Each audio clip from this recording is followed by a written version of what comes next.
चाहूँगी कि राजस्थान में साइबर अपराधों में सबसे अधिक प्रभावित जिलों की पहचान की गई है।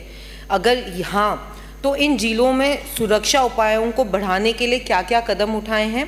और दूसरा प्रश्न आपसे पूछना चाहूँगी, साइबर अपराधों से निपटाने के लिए राज्य सरकार, केंद्र सरकार या अन्य राज्यों के साथ समन्वय स्थापित कर रही है क्या? यदि हाँ, तो इसका क्या प्रभाव पड़ा है? माननीय मंत्री जी। माननीय अध्यक्ष जी, देश में जितना भी साइबर अपराध होता है उसका सबसे ज़्यादा डीग, अलवर, भरतपुर, जयपुर, जोधपुर जिलों में अब तक अंकित किया गया। इसका प्रभाव राजस्थान के अन्य जिलों में भी बढ़ा, लेकिन उसके रोकथाम के उपाय के लिए राजस्थान की सरकार ने समय समय पर साइबर थानों का गठन किया, हैकाथॉन फर्स्ट किया, अन्य स्टेटों से सामंजस्य स्थापित करके 27 प्रदेशों के साइबर एक्सपर्ट को राजस्थान में बुला करके उनकी 2 दिवसीय कार्यशाला आयोजित की गई और नए इनोवेशन करके हमारे सिस्टम को इम्प्रूव करके इस साइबर पर कैसे अंकुश लगाया जा सकता है उसके समय समय पर प्रयास किए गए हैं। चाहे एंटीवायरस अभियान चलाया गया हो, चाहे साइबर शील्ड कार्यक्रम चलाया गया हो, उनके तहत अपराधियों की पहचान करके हमने यहाँ तक किया है कि साइबर के द्वारा ठगी करके लोगों ने संपत्तियां अर्जित की थी, उनकी पहचान करके उनको भी पीला पंजा चला करके तोड़ने का काम किया, जिससे साइबर अपराधों पर रोकथाम लगी। अगला प्रश्न है। आपने खंड ब में जवाब दिया कि जो हेल्पलाइन आपने 1930 नंबर जो गठित की, जो 21 में हमारी सरकार ने शुरू की थी, 2022 में EMI नंबर जो हमने ब्लॉक किए 1,11,823, सिम ब्लॉक किए 1,02,244, 2023 में EMI हमने ब्लॉक किए 1,05,554 और सिम ब्लॉक किए 1,01,854। माननीय अध्यक्ष जी, साइबर क्राइम बढ़ा या घटा है?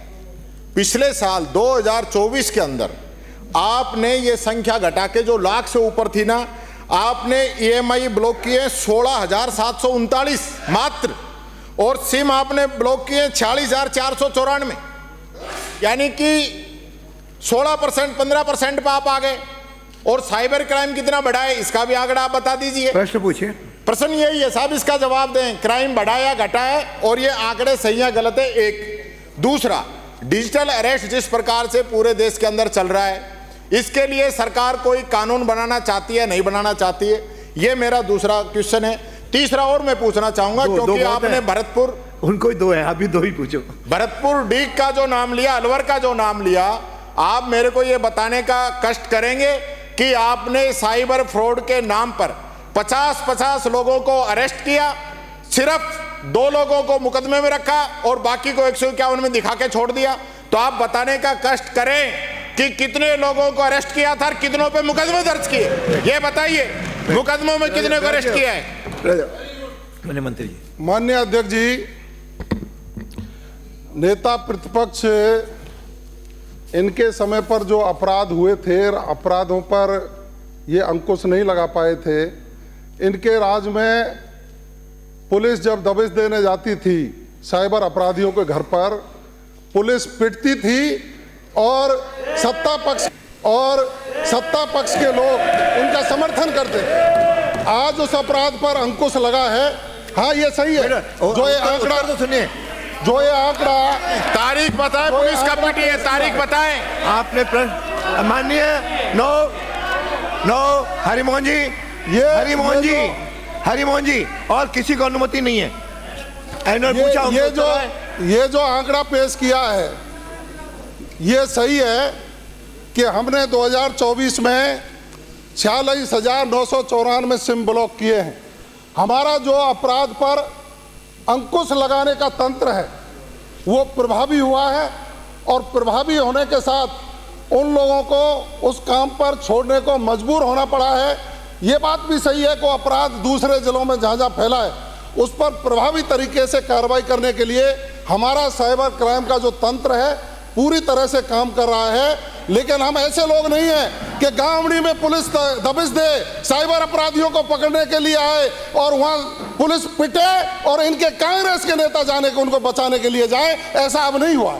अगला प्रश्न है श्री गुरवीर सिंह। हो गया एक 3 प्रश्न। पॉलिटिकल भाषण नहीं चाहिए, पॉलिटिकल भाषण नहीं चाहिए अध्यक्ष जी, हो गया। पॉलिटिकल भाषण नहीं चाहिए। जो क्वेश्चन का जवाब तो दे। आ गया एक भी जवाब नहीं आया। आ गया। एक भी जवाब नहीं आया। आ गया। नहीं आया तो अलग से आप लोग अलग से आ जाइए, अलग नियमों में आ जाइए भाई। उत्तर मैं थोड़ी कह सकता हूँ, ये तो उत्तर तो जो आया है से बढ़ के अलग क्या हो सकता है अध्यक्ष आप बताओ। ये जवाब तक नहीं दे सकते। वहीं भरतपुर से आते हैं, वहीं के लोकल मंत्री है। अध्यक्ष महोदय मेरा जवाब आ गया। सही नहीं मैं दे पूरक सकते हो क्वेश्चन आप। पूछना प्रदेश की क्या बात।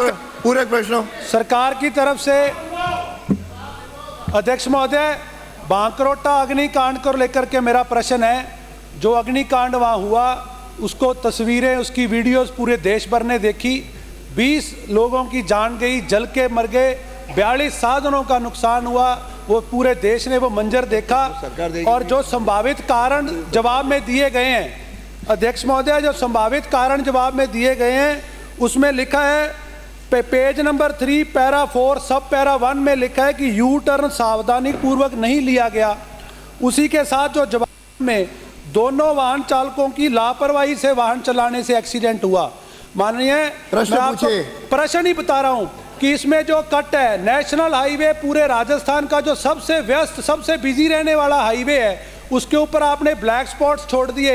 इतनी बड़ी घटना चली गई, वहाँ कोई स्पीड ब्रेकर नहीं है, वहाँ यू टर्न के लिए कोई मार्केशन नहीं है। मेरा निवेदन है, सारे के सारी जिम्मेदारी, सारी की सारी लापरवाही सिर्फ ड्राइवर्स पे छोड़ दी गई, किसी संबंधित अधिकारी पर कोई कार्रवाई नहीं हुई। मैं यही मंत्री महोदय से पूछना चाहूंगा कि इस पर सारे अधिकारियों को क्लीन चिट किस वजह से दे दी गई। माननीय मंत्री जी। माननीय अध्यक्ष महोदय, मैं माननीय सदस्य को बताना चाहूँगी कि जो ये भाकरोटा का जो कांड हुआ था, उसमें प्रमुख कारण तो ड्राइवरों की लापरवाही रही थी।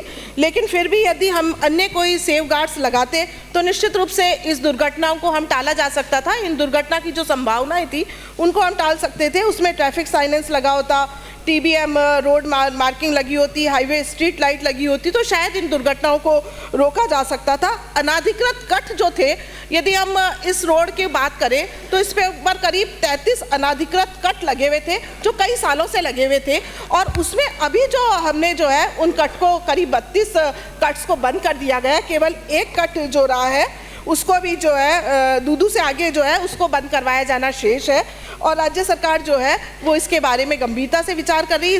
इसके अलावा जो कार्रवाई की गई है दोषी अधिकारियों के ऊपर, जो एक NHI के जो RO अधिकारी थी उनका भी ट्रांसफ़र कर दिया गया। और सरकार इसको लेकर बहुत गंभीर है और सरकार ये चाहती कि भविष्य में इस प्रकार की दुर्घटनाओं की पुनरावृत्ति ना हो।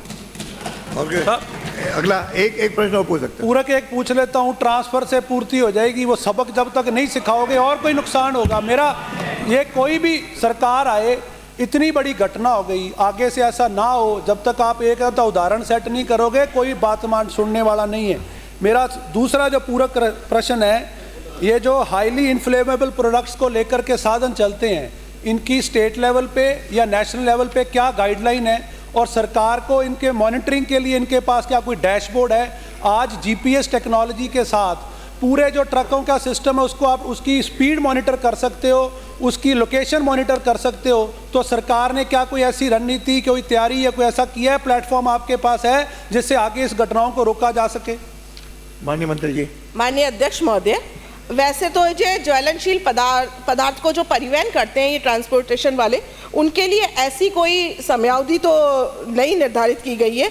लेकिन भविष्य में इस प्रकार के ट्रांसपोर्ट करने वाले जो परिवहन वाहन हैं उनको सुरक्षित बनाने के लिए, उनकी दुर्घटनाओं को रोकने के लिए, उनके प्रभाव को कम करने के लिए, चूंकि केंद्र सरकार द्वारा रूल्स बनाए जाते हैं तो मॉर्थ के द्वारा भी इसमें जो है जो नॉर्म्स हैं उनको रिव्यू किया जा रहा है। इसके अलावा हमारी सरकार ने, जैसे कि पिछले बार जो है केवल हम 1 सप्ताह मनाते हैं, सड़क सुरक्षा सप्ताह एक सप्ताह बनाते हैं, एक पखवाड़ा बनाते हैं, लेकिन इस बार जो है 1 जनवरी से लेकर 31 जनवरी तक पूरे महीने को सड़क सुरक्षा सप्ताह बनाया गया और सरकार जो है उसके लिए सड़क सुरक्षाओं को लेकर पूरी तरह से संकल्पित है।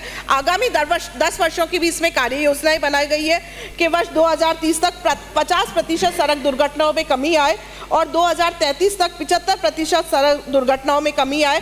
इसके लिए सड़क सुरक्षा ऑडिट का परीक्षण करवाया जा रहा है। सुरक्षा ऑडिट करवाना अनिवार्य कर दिया। आईरेट से भी दुर्घटनाओं को रोकने के लिए उनके इंद्राज करने के सुनिश्चित किया जा रहा है। ITS प्रणाली को लागू किया जाता है।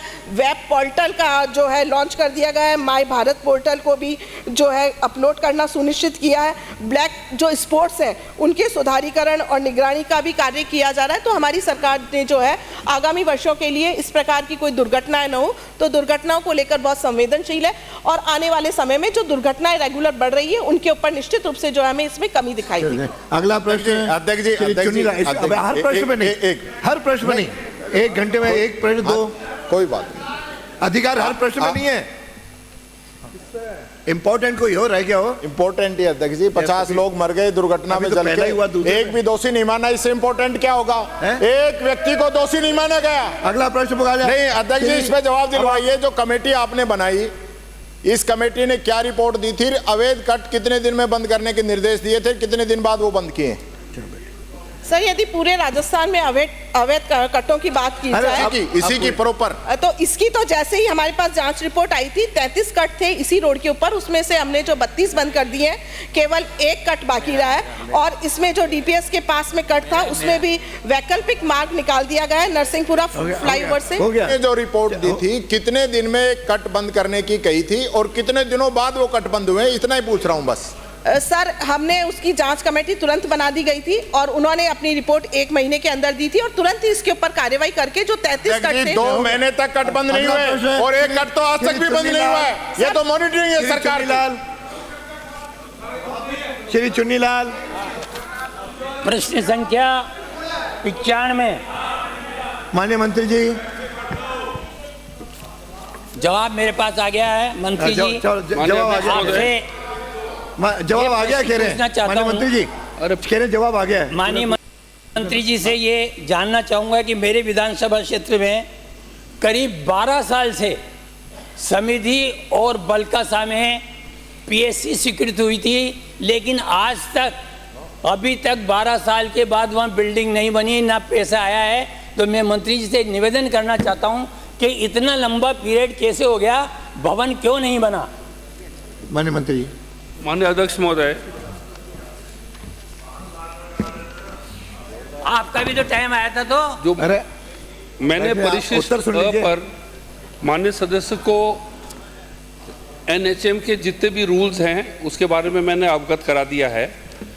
आपके जो नॉर्मल जो है, आपके सब सेंटर जो है नॉर्मल एरिया के अंदर 5000 की आबादी पे बनते हैं और हिली एरियाज और डेजर्ट और ट्राइबल के अंदर वो 3000 पे होते हैं। PHC जो है वो 30,000 की आबादी पे होती है नॉर्मल में, और ये स्पेशल जो कैटेगरी है उसके अंदर होती है 20,000 पर। CHC 1 लाख पर दोनों में। आपने जो माननीय सदस्य उत्तर सुनने के बाद दूसरा एक पूरक प्रश्न पूछिए। आपने जो प्रश्न पूछा है, आपने 2 भाग में पूछे हैं। अनुमति। आपने कहा कि लाबान और पीपलिया और जैतपुर को जो है आप इनको आप अपग्रेड करेंगे कि नहीं करेंगे। दूसरा आपने जो पूछा है कि जो PHC बड़ा खेड़ा है और झाली जी का बाराना है, उनको आप CHC बनाएंगे। ये आपने दोनों प्रश्न 2 भाग में आपने पूछे हैं। जो नियम के अनुसार आपका जो केशव राव पाटन का जो पंचायत समिति है उसमें नियम अनुसार होनी चाहिए 7, आपकी PHC आपकी हैं 8, परंतु जो नैनवा जो है आपकी पंचायत समिति, इसके अंदर आपकी गुंजाइश है कि पीपलिया या जैतपुर में से एक आपकी जो है अपग्रेड हो सकती है, जिसको हम इसको शीघ्र केंद्र से इसकी स्वीकृति लेके अपग्रेड कर देंगे। मेरा दूसरा प्रश्न पूछो कि मेरी विधानसभा में लाखेरी, इंदरगढ़ और करवर, ये 4 PSC है। लेकिन डॉक्टर्स की बहुत कमी है सर। केशवराय पाटन विधानसभा क्षेत्र में स्वीकृत पद हैं 9, लेकिन 5 ये 4 की कमी है और महिला डॉक्टर नहीं है। हाँ जी, लाखेरी में 11 पदों की स्वीकृति है, 3 ही डॉक्टर हैं, 8 डॉक्टर्स की कमी है। नमस्कार, स्वागत है आप सभी का न्यूज 21 में। मैं हूं आपके साथ उमंग माथुर। आपको बता दें, साल 2018 में अपने परिवार से बिछड़ी तो वहाँ जो भी पीएचसी या पूरी बूंदी डिस्ट्रिक्ट में ये स्थिति है, अजय। डॉक्टर्स की बहुत कमी है। मैं आपसे निवेदन करना चाहूंगा कि जल्दी रिक्रूटमेंट करके और डॉक्टर्स की पोस्टिंग करके, और इन जहां मैं कह रहा हूं वहाँ महिला डॉक्टर की पोस्टिंग क्या करना है बताओ एक बार। माननीय अध्यक्ष महोदय, राजस्थान के इतिहास में पहली बारी चिकित्सा विभाग के अंदर लगभग 50,000 बताओ ना क्या करना है। गेजेटेड और नॉन गेजेटेड ऑफिसर्स को हायर किया जा रहा है, जिसमें से 23,000 आ चुके हैं, जिसमें आपके ANM, nursing officers, lab technicians, assistant radiographers. और मैं इस सदन को ये अवगत कराना चाहूँगा कि हमने लगभग 85% जो FRUs हैं हमने उनको भर दिया है।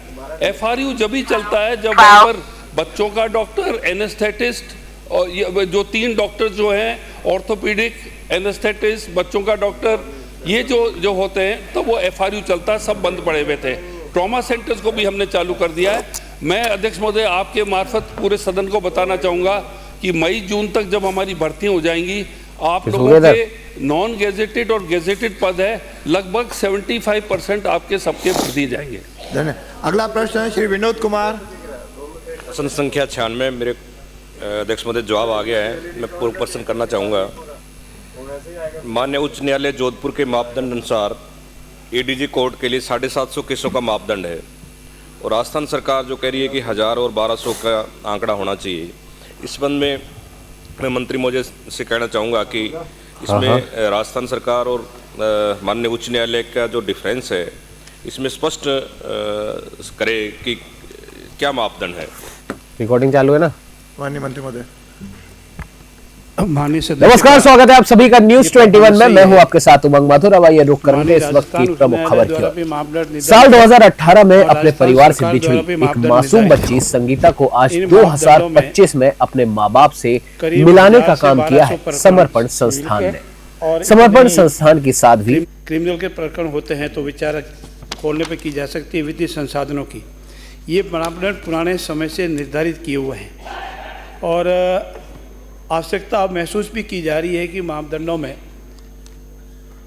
सुधार किया जाए और थोड़ा ठीक किया जाए, लेकिन इसमें अभी विचार हो रहा है।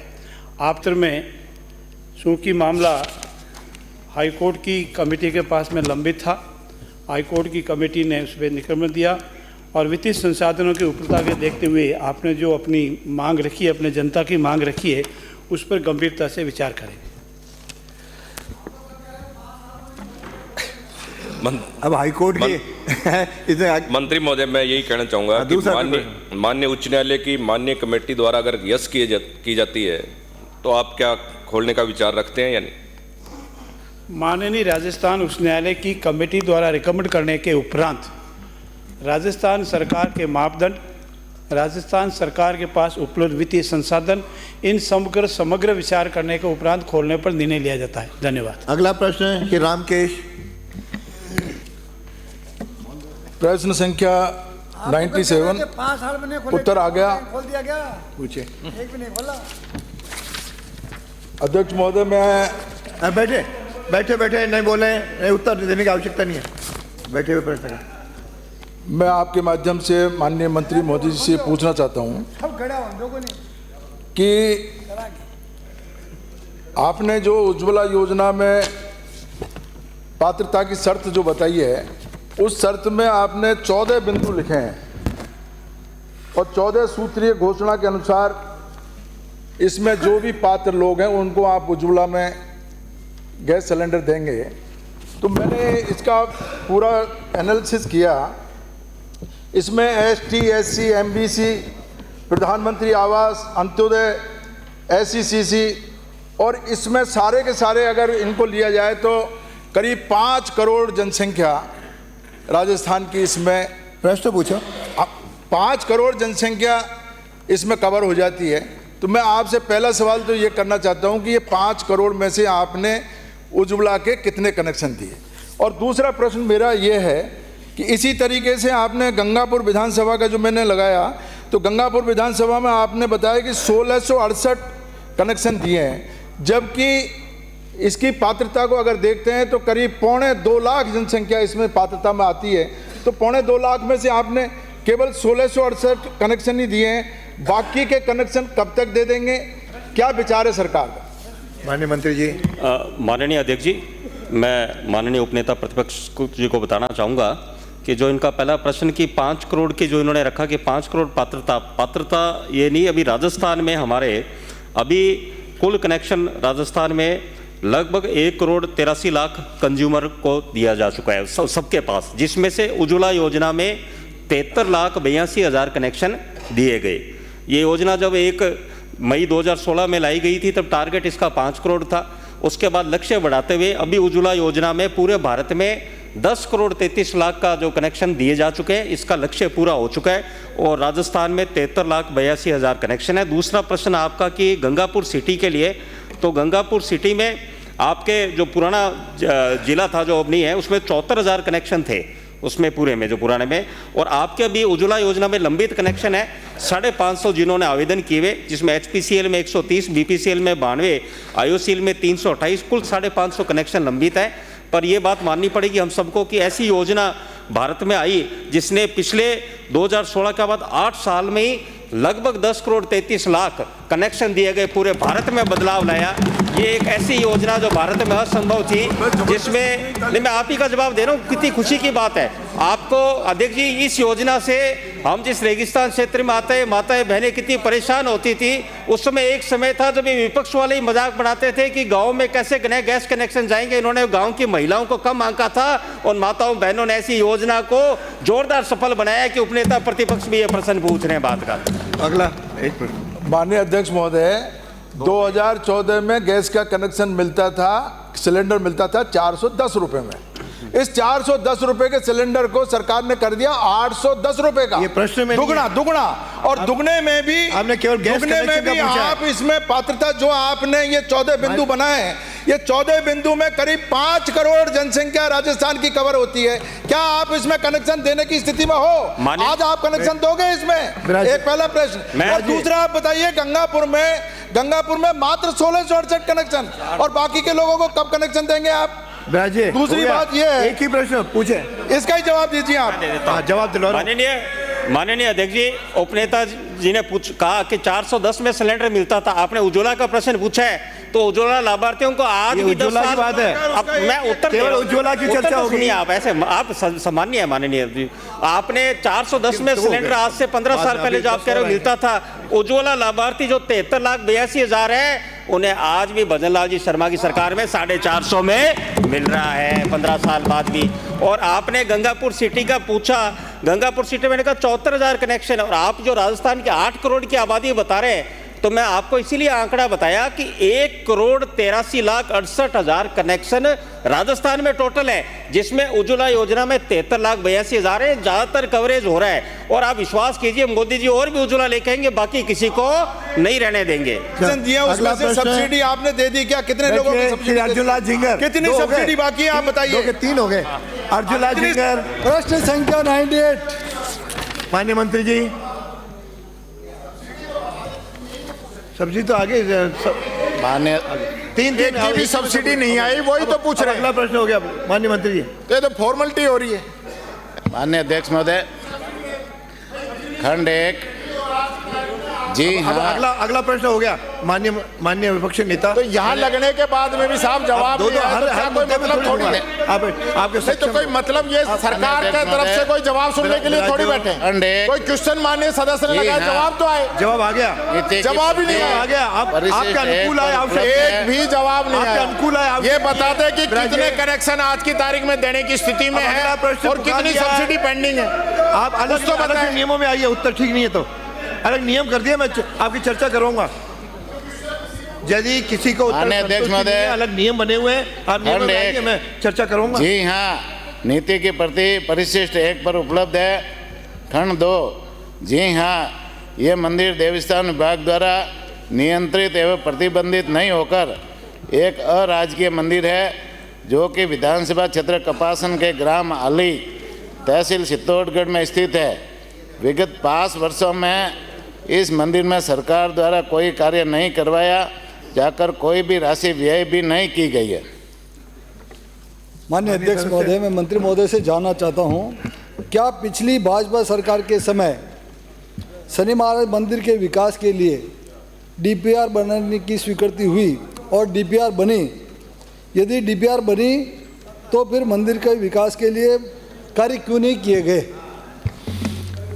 माननीय अध्यक्ष महोदय, माननीय सदस्य को इस संबंध में जानकारी देना चाहूँगा कि तत्कालीन वसुंधरा राजे जी की सरकार ने कपासन विधानसभा क्षेत्र के ग्राम आली तहसील चित्तौड़गढ़ में स्थित शनि महाराज मंदिर, जो कि एक अराजकीय मंदिर है, इस मंदिर के जीर्णोद्धार एवं विकास कार्य हेतु वर्ष 2018-19 में बजट घोषणा बिंदु संख्या 193 के तहत घोषणा की थी, जिसकी पालना में डीपीआर बनाई गई थी। डीपीआर की अनुमानित लागत 76.93 लाख थी एवं डीपीआर बनाने पर 93,000 रुपये का व्यय हुआ, लेकिन बाद में सरकार बदल गई और इस योजना को ठंडे बस्ते में डाल दिया, जिससे मंदिर के जीर्णोद्धार एवं विकास हेतु कोई राशि स्वीकृत नहीं हुई। डीपीआर का माननीय सदस्यों को आश्वासन देना चाहूँगा, डीपीआर का विभागीय स्तर पर परीक्षण कराकर वित्तीय संसाधनों की उपलब्धता अनुसार अग्रिम कार्रवाई करेंगे। अगला प्रश्न। माननीय एक प्रश्न, दो हो गए फिर। नहीं, एक ही बार मैं निवेदन करना चाह रहा हूँ माननीय अध्यक्ष महोदय, आपके माध्यम से, क्या सरकार शनिदेव मंदिर आली को अधिग्रहण करके देवस्थान विभाग में लेकर के विकास कराने की मंशा रखती है क्या? माननीय अध्यक्ष महोदय, राजस्थान में हमारे देवस्थान विभाग के 593 मंदिर है, जिसमें 552 मंदिर राजस्थान में स्थित है और 41 मंदिर राजस्थान से बाहर दूसरे प्रदेशों में स्थित है। और ये जो देवस्थान विभाग को मिले हुए मंदिर है, राजा महाराजाओं के समय से जो मंदिर थे उनको देवस्थान विभाग को सुपुर्द किए थे और नए मंदिर देवस्थान में लेने का कोई प्रावधान अभी नहीं है और अभी तक कोई लिया भी नहीं है। इसलिए माननीय सदस्यों को अवगत कराना चाहूँगा कि यह देवस्थान विभाग का जो शनि महाराज का मंदिर है आपके क्षेत्र में, उसका विकास के लिए हम दूसरे रास्ते से आपकी मदद करें, लेकिन देवस्थान विभाग में नहीं लिया जाएगा। अगला प्रश्न श्री हंसराज मीणा। माननीय अध्यक्ष महोदय, सबसे पहले तो ये नेवा सिस्टम में प्रश्न संख्या 99 है। नेवा सिस्टम में जो आंसर दिया है माननीय अध्यक्ष महोदय, वो गंगानगर हनुमानगढ़ का आंसर दे रखा है, तो आप इस ओर अपना ध्यान आकर्षित करवाएं। दूसरा माननीय अध्यक्ष महोदय, प्रश्न संख्या करौली का है, लेकिन आंसर इसमें हनुमानगढ़ गंगानगर का आ रहा है माननीय। नहीं, इसमें जो लिखा है करौली लिखा है, केवल प्रश्न में पढ़ रहा हूँ। प्रश्न संख्या 99 करौली है, इसका उत्तर जब इसमें पढ़ता हूं तो गंगानगर हनुमानगढ़ का आता है माननीय अध्यक्ष। आप ओपन करके देखेंगे तो आपके सामने 100 ओप होगा।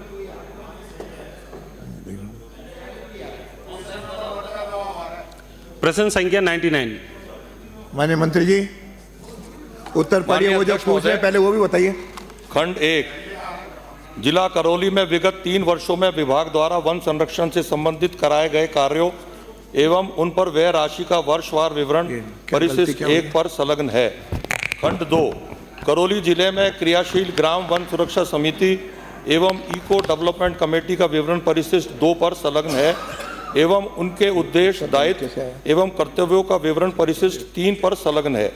खंड 3, जिला करौली में विगत 3 वर्षों में उक्त समितियों द्वारा किए गए कार्य एवं व्यय राशि का विवरण संलग्न परिशिष्ट 1 पर समाहित है। माननीय अध्यक्ष महोदय, मैं माननीय मंत्री जी के जवाब से संतुष्ट हूँ। आपको संतुष्ट होगा? अब अगला संतुष्ट है तो अपन पूछ नहीं। अध्यक्ष महोदय, श्रीमती अमिता बघेल। खंड 2 में अगला खंड 2 में आपने जो कमेटियों के लिए कहा है ना, तो आपकी कितनी कमेटियां पिछले 1 साल में इनके चुनाव हुए हैं, वो आप सदन को बता दें। माननीय विपक्ष नेता। और खंड 3 में जो जांच हुई है, वो जांच अगर आप अंकित नहीं, माननीय विपक्ष नेता, जब सामने वाला सदस्य ही इन्हीं का प्रश्न संतुष्ट है, इस पर कोई महोदय, अध्यक्ष महोदय, प्रश्न संतुष्ट, वो हो गया हुआ। प्रश्नकर्ता संतुष्ट है, अगला प्रश्न पुकार लिया, फिर नेता प्रतिपक्ष कैसे बोल सकते हैं? माननीय अध्यक्ष महोदय, संतुष्ट है, एक निवेदन करूंगा। प्रश्नकर्ता संतुष्ट है। अरे अगला प्रश्न पुकार लिया, अगला प्रश्न पुकार लिया, राज्य अगला माननीय प्रश्न आ मंत्री गया जी, भाई। अगले ने संतुष्ट कर दिया, विषय खत्म। प्रश्न संख्या 100। माननीय मंत्री जी,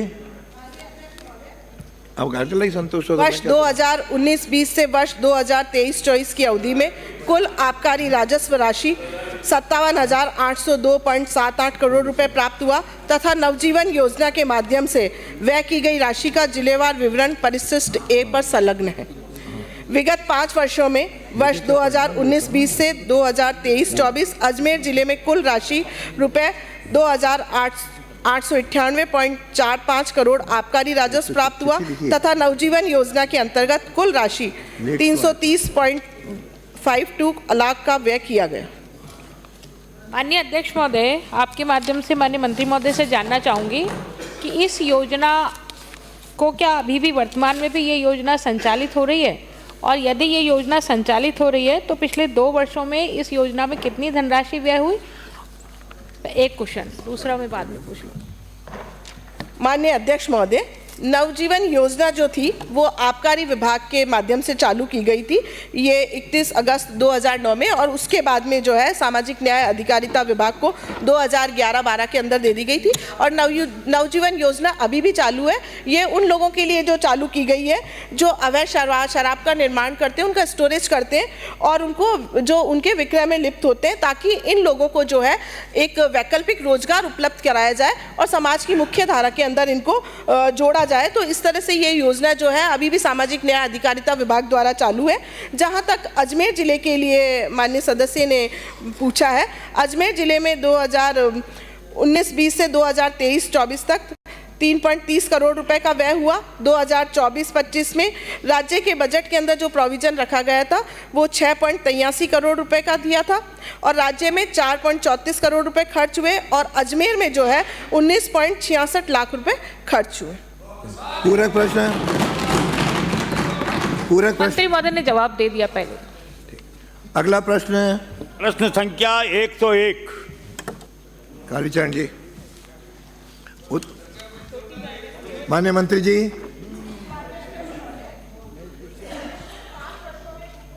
की संख्या का जिलेवार विवरण परिशिष्ट ए पर संलग्न है। जी नहीं, विभाग द्वारा कुपोषण को दूर करने हेतु किए जा रहे समेकित प्रयासों के परिणाम स्वरूप प्रदेश में कुपोषित बच्चों की संख्या में निरंतर कमी हो रही है, जैसा कि बिंदु संख्या 1 पर संलग्न परिशिष्ट ए पर प्रदर्शित है। प्रदेश में सभी जिलों में समान रूप से विभाग द्वारा केंद्रीकृत रूप से पूरक पोषाहार की आपूर्ति की जा रही है। पूरक पोषाहार की जो रेसिपियां हैं वो भारत सरकार द्वारा जो निर्धारित वित्तीय एवं पोषणीय मापदंड हैं उनके अनुसार तय की गई है। विभाग द्वारा उपलब्ध कराया जा रहा पूरक पोषाहार जो है वो माइक्रोन्यूट्रिएंट फोर्टिफाइड एवं गुणवत्तापूर्ण है। पूरक पोषाहार की गुणवत्ता सुनिश्चित करने हेतु प्रयोगशाला जांच के उपरांत ही आपूर्ति सुनिश्चित की जाती है।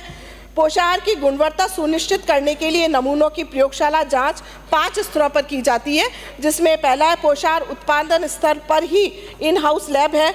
दूसरा, पोषाहार उत्पादनकर्ता द्वारा NABL अनुमोदित प्रयोगशाला से जांच की जाती है।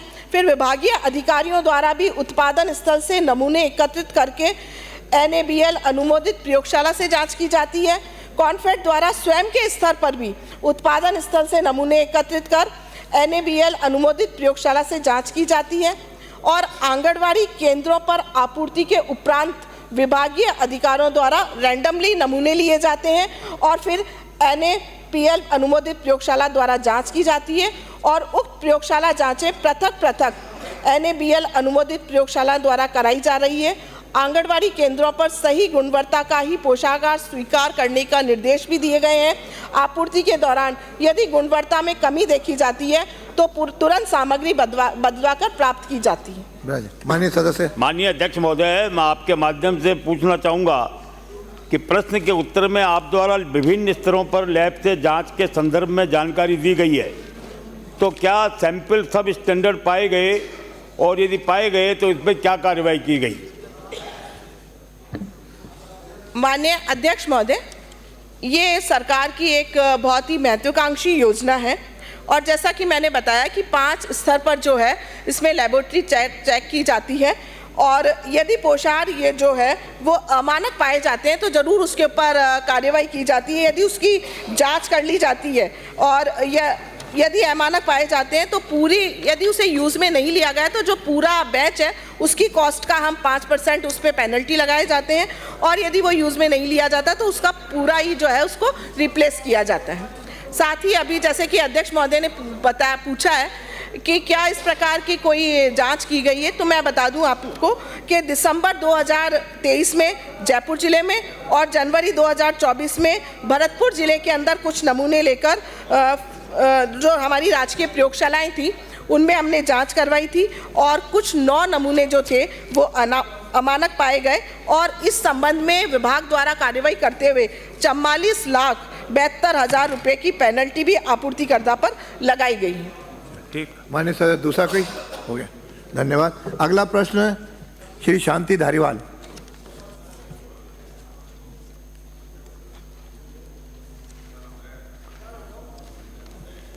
अध्यक्ष महोदय, मुझे माननीय मंत्री जी का जवाब मिल गया। ठीक, पूरा प्रश्न, लेकिन उस प्रश्न को मैं दोबारा से फिर भी कुछ पोर्शन को पढ़ना चाहता हूँ। पूछे पूरा। ये टाइम्स ऑफ इंडिया 10/7/24 का है।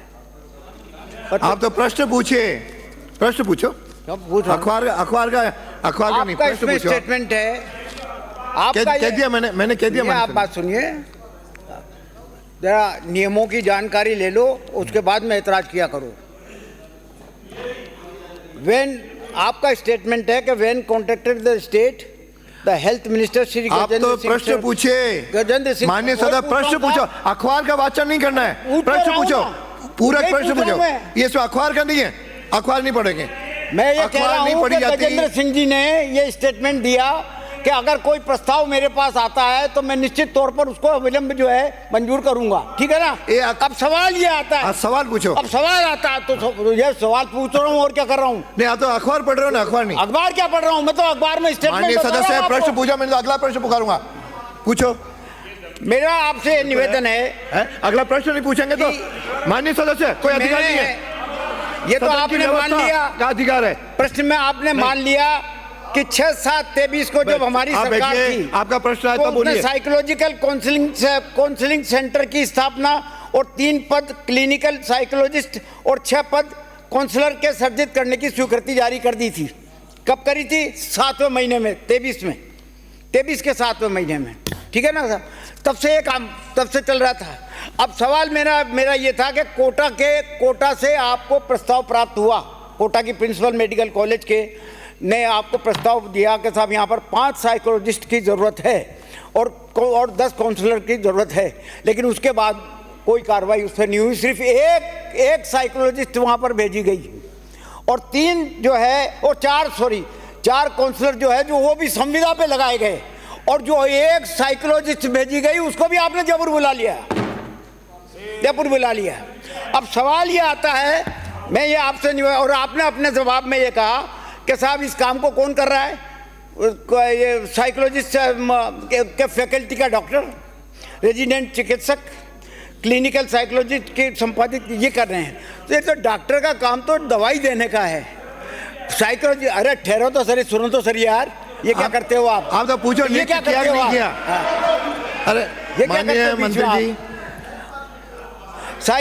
मेरा निवेदन ये है कि साइकोलॉजिस्ट तो थेरेपी देता है, जांच करता है, डायग्नोसिस करता है और वो बताता है कि कौन सी दवाई कितने समय के लिए दी जानी चाहिए और डॉक्टर दवाई देता है उसकी राय पर।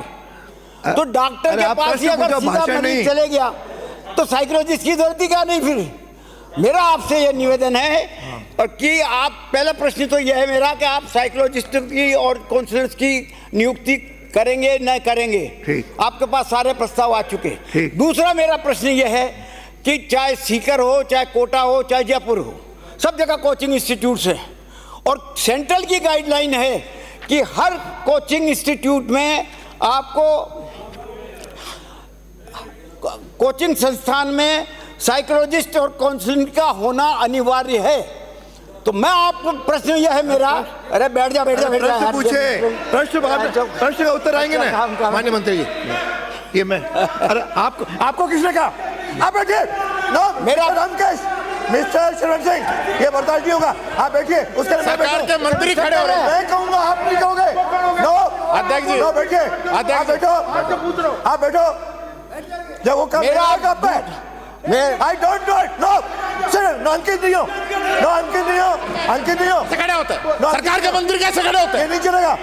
कितना गंभीर विषय है। कोटा के अंदर बच्चे सुसाइड कर रहे हैं, कितना गंभीर विषय है, और ये मजाक बना रहे हैं। आप मजाक उड़ा रहे हो, नहीं रहे हो। जब जवाब दो आप, मंत्री जी जब सुन रहे हैं, जवाब देना चाहते हैं, आप जबरदस्ती। आपका बैठिए, आप प्रश्न हो गए। दूसरा आधा घंटा एक प्रश्न पढ़ोगे क्या? दूसरा प्रश्न मेरा, पहले उत्तर आने दो। मेरा दूसरा प्रश्न है, पहले उत्तर आने दो। आप भाषण कर रहे हो। मेरा दूसरा प्रश्न यह है, बैठिए। अरे बैठिए, अरे बैठिए। अरे इधर के लोग बैठे तो इधर खड़े हो जाते हो। नो, मंत्री जी बोलो। अरे मंत्री जी सक्षम है उत्तर देने में। अध्यक्ष महोदय, जोधपुर, ठीक है, तमाशा लो। जयपुर और कोटा के अंदर साइकोलॉजिकल काउंसलिंग सेंटर्स खोले गए। अभी कोटा के अंदर जो है ये कॉन्ट्रैक्चुअल बेसिस पर आउटसोर्सिंग चल रही है। ऑलरेडी हमारा स्टाफ है, ये मानते हैं कम है, इसलिए ये जो वहाँ पर जो है एजेंसी है इनोविजन, इन्होंने ऑलरेडी हायरिंग शुरू कर दी है अध्यक्ष महोदय, और शीघ्र ही जो भी कमियाँ हैं वो वहाँ पर पूर्ति कर दी जाएगी। इसके अलावा एनएचएम जो है वो 112 जो 105 ये साइकोलॉजिस्ट और 270 काउंसलर्स के लिए उनकी भी हरी झंडी आ गई है, तो ये भी हमारे स्टेट में आएंगे। इससे जो कोटा के अंदर जो वहाँ पर जो कमिट सुसाइड कर रहे हैं बच्चे, उसके ऊपर हमारा नियंत्रण रहेगा। इसके अलावा माननीय अध्यक्ष महोदय, माननीय सदस्य को बताना चाहूँगा, एक हमारा ये जो टेलीमानस हेल्पलाइन है जिसका नंबर 1889 है और 14416 है, ये बहुत ही इफेक्टिव रहा है। आप वहाँ पर इसको कोटा में या जयपुर में होने की जरूरत नहीं है। राजस्थान भी कोई भी बच्चे जो है, जो स्टूडेंट्स है, वो आपके 27,000 कॉल्स जो है 1.5 साल में यहाँ पर आए हुए हैं और उनको काउंसलिंग भी मिली है। इसके अलावा जो आपने गाइडलाइंस के बारे में बात करी थी, guidelines for regulation of coaching centres, ये एवरी इंस्टीट्यूट जो है कोचिंग सेंटर के अंदर जो है, इनके अंदर काउंसलर होना अनिवार्य था। ये केंद्र सरकार की गाइडलाइंस थी। हमने हमारी गाइडलाइंस भी स्टेट ने भी जारी करी। इसका जो है ड्राफ्ट बिल पब्लिश हो गया है जुलाई 2024 में। 6 अगस्त को सुझाव मांगे गए स्टेक होल्डर्स से, कोचिंग सेंटर से। अब ये बिल जो है ये बिल्कुल तैयारी पे है to be presented in the house. अध्यक्ष महोदय, मेरा दूसरा सवाल ये है कि जब सेंट्रल की गाइडलाइन बन गई और जब राज्य सरकार ने भी गाइडलाइन बना दी कि हर कोचिंग इंस्टीट्यूट में जो है साइकोलॉजिस्ट का अपॉइंटमेंट जरूरी है, कितने कोचिंग इंस्टीट्यूट के लिए आप लोगों ने जो है आप अधिकारियों को भेजा कि साहब जा करके देखो कि साइकोलॉजिस्ट अपॉइंट किए गए या नहीं किए गए, काउंसलिंग हो रही है या नहीं हो रही है, क्या कारण थे? बैठिए माननीय अध्यक्ष महोदय, लीगली हम नहीं बाइंड कर सकते हैं कि जाके चेक करें कि कौन आपका काउंसलर है, काउंसलर क्या कर रहा है, जब तक ये बिल पास नहीं होगा उसके बाद में ये लागू हो जाएगा। अभी बाइंडिंग ही नहीं है। बैठिए, हो गया। हम नहीं जा आपका प्रश्न होते सकते, हम कोचिंग सेंटर में जाके हम दादागिरी नहीं कर सकते वहाँ पर। माननीय सदस्य, अगला प्रश्न श्री गोपीचंद मीणा। बैठिए, संख्या पूछ लिए 103। अरे 10 मिनट हो गया आपके प्रश्न को। गोपीचंद मीणा, प्रश्न संख्या 103। माननीय मंत्री जी, माननीय मंत्री जी। खंड 1 जी नहीं, ये सही है कि अतिरिक्त जिला एवं सेशन न्यायालय शाहपुरा में 60% से ज़्यादा प्रकरण जहाजपुर न्याय क्षेत्र के हैं। जहाजपुर न्याय क्षेत्र के अतिरिक्त जिला एवं सेशन न्यायालय स्तर के 54% प्रकरण शाहपुरा में लंबित है। खंड 2, जी हाँ, ये सही है कि 1 माह में मात्र 6 दिन के लिए अतिरिक्त जिला एवं सेशन न्यायालय का कैंप कोर्ट जहाजपुर में आयोजित होता है, जिसमें यथासंभव अधिक से अधिक प्रकरणों का निस्तारण किया जा रहा है। जहाजपुर कैंप कोर्ट के कुल 1073 प्रकरण लंबित है, जिसका विवरण प्रदर्श 1 पर संलग्न है। खंड 3, जहाजपुर जिला भीलवाड़ा में संचालित अतिरिक्त जिला एवं सेशन न्यायालय के कैंप कोर्ट के नियमित अतिरिक्त जिला एवं सेशन न्यायालय में स्थापित करने का प्रस्ताव माननीय राजस्थान उच्च न्यायालय के पत्र दिनांक 11/2/2020 प्राप्त होने पर प्रकरण वित्तीय संसाधन की उपलब्धता हेतु वित्त विभाग को प्रेषित किया गया। वित्तीय संसाधन की उपलब्धता नहीं हो सकने के कारण जहाजपुर में स्थायी अतिरिक्त जिला एवं सेशन न्यायालय की स्थापना नहीं हो सकी। भविष्य में वित्तीय संसाधन की उपलब्धता होने पर जहाजपुर में संचालित अतिरिक्त जिला एवं सेशन न्यायालय में कैंप कोर्ट को नियमित अतिरिक्त जिला एवं सेशन न्यायालय के रूप में स्थापित करने हेतु राज्य सरकार विचार किया जा सकेगा। धन्यवाद। माननीय सदस्य। माननीय अध्यक्ष महोदय, मंत्री जी से पूछना चाहता हूं कि जहाजपुर विधानसभा क्षेत्र में अतिरिक्त जिला सेशन एवं न्यायालय में 54% आपने बताए हैं प्रकरण जो शाहपुरा में लंबित है। इसके साथ ही खंड 2 में बताया आपने 1073 प्रकरण लंबित है जहाजपुर क्षेत्र के। माननीय अध्यक्ष महोदय, मंत्री जी से पूछना चाहता हूं कि मापदंड पूर्ण होने के बाद भी कांग्रेस सरकार ने पिछले 4 साल तक माननीय राजस्थान उच्च न्यायालय के निर्देश के बावजूद भी न्यायालय की स्थापना नहीं की। तो मैं आपसे चाहता हूं कि न्यायालय की स्थापना करना चाहते हैं स्थायी नियमित। माननीय सदस्य का ये कथन सही है कि पूर्व में माननीय राजस्थान उच्च न्यायालय की कमेटी का प्रस्ताव 11 फरवरी 2020 को प्राप्त हुआ था, परंतु तत्कालीन समय में तत्कालीन सरकार ने वित्तीय संसाधन की उपलब्धता नहीं होने के आधार पर न्यायालय की स्थापना नहीं की। अब मैं माननीय सदस्यों को विश्वास दिलाता हूं कि सरकार संसाधनों की उपलब्धता को देखते हुए शीघ्र ही आपके वहाँ आप द्वारा मांगे गए न्यायालय की स्थापना पर विचार करेगी। धन्यवाद। माननीय अध्यक्ष महोदय, बहुत बहुत धन्यवाद। अगला प्रश्न है श्री देवी सिंह शेखावत। प्रश्न संख्या 104। माननीय मंत्री जी। माननीय अध्यक्ष जी, जिला कोट खंड 1 जिला कोटपुतली बेरोड में दिसंबर 2024 तक खाद्य सुरक्षा योजना में 2,11,678 परिवार एवं 9,05,700 यूनिट जुड़े हुए हैं, जो नियमित रूप से योजना का लाभ उठा रहे हैं। जिला कोटपुतली बेरोड में खाद्य सुरक्षा योजना अंतर्गत नाम जोड़ने हेतु 26,702 आवेदन लंबित हैं। आवेदन प्रदेश की सीलिंग सीमा समाप्त होने के कारण लंबित रहे। खंड 2 विधानसभा क्षेत्र बानसूर में कुल 58,596 परिवार खाद्य सुरक्षा योजना से जुड़े हुए हैं, जिनको EPO पोस्ट मशीन के माध्यम से बायोमेट्रिक सत्यापन पश्चात नियमानुसार खाद्य सुरक्षा योजना का लाभ दिया जा रहा है। खंड 3 वंचित पात्र परिवारों को खाद्य सुरक्षा योजना में नाम जोड़ने हेतु विभागीय आदेश से दिनांक 26 जनवरी 2025 को पोर्टल खोला जा चुका है। आदेश की प्रति परिशिष्ट 1 पर संलग्न है। भारत सरकार द्वारा निर्धारित सीलिंग सीमा 4,46,61,960 के अनुसार उपलब्ध रिक्त स्थान के विरुद्ध वंचित पात्र लाभार्थियों को राष्ट्रीय खाद्य सुरक्षा योजना में शामिल किए जाने हेतु कार्रवाई जारी है। माननीय सदस्य। माननीय अध्यक्ष महोदय, आपके माध्यम से मंत्री जी से ये पूछना चाहूँगा, जिला कोटपुतली बेरोड में खाद्य सुरक्षा योजना अंतर्गत 26,702 आवेदन प्रदेश की सीलिंग सीमा समाप्त होने के कारण लंबित बताया है। उनके समाधान हेतु क्या कार्रवाई किया जाना अपेक्षित है? माननीय मंत्री जी। माननीय अध्यक्ष जी, मैं माननीय सदस्यगण को बताना चाहूँगा कि 26 जनवरी से पोर्टल खोल दिया गया है और लगातार लोग इस योजना का लाभ हेतु अपना ई मित्र के माध्यम से और RPC इसी पोर्टल के माध्यम से अपना आवेदन कर रहे हैं। और मैं आश्वस्त करना चाहूँगा कि अगले 4-5 महीने में हमारा ये प्रयास है कि राजस्थान में कोई भी पात्र व्यक्ति इस योजना से वंचित नहीं रहेगा। अगला प्रश्न है श्री कालूराम।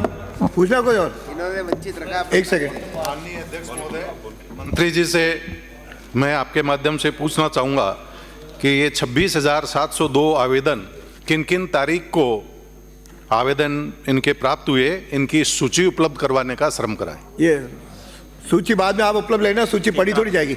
अगला हाँ कालूराम। प्रश्न संख्या 105। माननीय मंत्री जी। माननीय अध्यक्ष महोदय, खंड 1 जिला झालावाड़ में पंजीकृत गौशालाओं की संख्या 67 है तथा उक्त में से पात्र गौशालाओं को विगत 5 वर्षों में दी गई सहायता राशि का संख्यात्मक विवरण निम्नानुसार है। वर्ष 2019-20 में 24 पात्र गौशालाओं को 4 करोड़ 35 लाख रुपए की राशि जारी हुई। 2020-21 में 26 गौशालाओं को 5 करोड़ 26 लाख की राशि जारी हुई। 21-22 में 30 गौशालाओं को 6.53 करोड़ की राशि जारी हुई। 2022-23 में 32 गौशालाओं को 9.57 करोड़ की राशि जारी हुई और 23-24 में 42 गौशालाओं को 14.37 करोड़ की राशि जारी हुई। खंड 2 प्रदेश में 15 जिलों में जिला स्तरीय नंदीशाला एवं 16 जिलों की 53 पंचायत समितियों में पंचायत समिति स्तरीय नंदीशाला की स्थापना की गई है तथा 299 पंचायत समितियों में अभी शेष है। खंड 3 जिला स्तरीय नंदीशाला जन सहभागिता योजना अंतर्गत प्रत्येक जिले में जिला स्तरीय नंदीशाला स्थापित करने हेतु राशि रुपये 50 लाख का प्रावधान है, जिसमें 10% संस्था को अंशदान देना होता है और 90% राज्य सरकार देती है। पंचायत समिति स्तरीय नंदीशाला जन सहभागिता योजना अंतर्गत आवेदन प्राप्त करने एवं पात्र गौशाला का चयन करने के लिए जिला स्तर पर निविदा आमंत्रित की जाती है। चयनित संस्था के साथ अनुबंध किया जाता है। योजना अंतर्गत प्रावधित राशि 1.57 करोड़ का तखमीना प्राप्त किया जाता है। तखमीना अनुसार प्रशासनिक स्वीकृति जिला संयुक्त निदेशक पशुपालन विभाग के स्तर पर की जाती है। चयनित संस्था द्वारा योजना में प्रावधित राशि 1.57 करोड़ का 10% हिस्सा राशि का कार्य करवाया जाता है। 10% कार्य पूर्ण होने के उपरांत राज्यांश की प्रथम, द्वितीय एवं तृतीय किस्त 40-40 + 10 के अनुपात में जारी किए जाने का प्रावधान है। पिछले एक वर्ष में 35 पंचायत समिति स्तरीय नंदीशाला की स्थापना के लिए राज्य सरकार द्वारा राशि 22.04 करोड़ व्यय किया गया। माननीय सदस्य। माननीय अध्यक्ष महोदय, मैं आपके माध्यम से माननीय मंत्री महोदय को पूछना चाहूँगा कि झालावाड़ जिले में कुल 67 गौशालाएँ हैं। उनमें से आपने 19-20 में 24, 20-21 में 26, 21-22 में 30, 22-23 में 32 और 23-24 में 42 गौशालाओं को करीब 40 करोड़ का अनुदान दिया है। शेष बची 25 गौशालाओं का आप कब तक देंगे? नंबर 2, प्रदेश में 15 जिलों में 53 गौशालाएँ खोली गई हैं पर 299 गौशालाएँ बाकी है। पिछली सरकार ने घोषणा करी थी कि हम प्रत्येक पंचायत समिति स्तर पर नंदी गौशाला खोलेंगे। अभी तक 299 बाकी है। पिछली सरकार ने तक कुछ नहीं किया। प्रश्न पूछो। क्या मंत्री महोदय ये 299 गौशालाएं अपन कब तक खोल देंगे?